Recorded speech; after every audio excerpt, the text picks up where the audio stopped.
And it has a smudger on it, so you just like smudge it. And it's just perfect.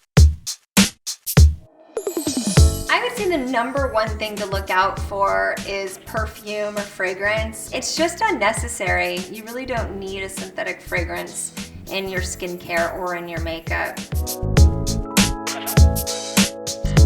Why do I have to choose 3? Okay, I'm gonna say it is Calm and Heal Melting Balm. It gives you that instant dewy dumpling skin, but it doesn't clog the pores. This is my like dream go-to product and I love it so much. Since masks are a thing, it's all about the eyes. So the Vibe Liner is a thing. It's made with mango seed oil, macadamia nut oil, jojoba, and it has a smudger on it, so you just like smudge it, and it's just perfect. The next thing that I'm loving right now is Honestly Bright Eyes. It's a eye cream that's a water-based eye cream that has pigment in it that works sort of like a makeup product, but it's not makeup, it's skincare. Yes.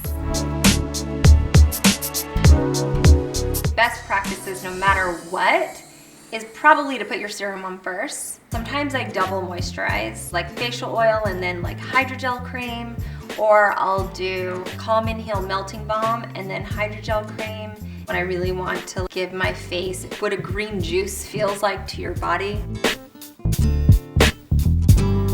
I will always be moisturizing for sure, and definitely always wearing a hat when I'm in the sun.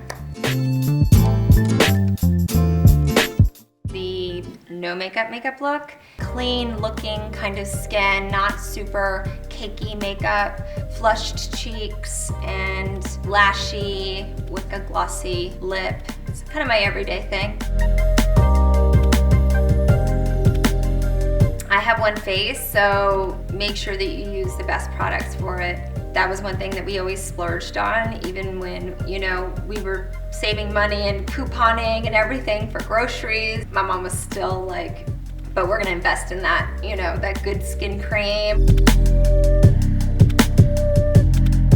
You do you, boo. Do whatever makes you happy. I don't think you have to stick to any rules.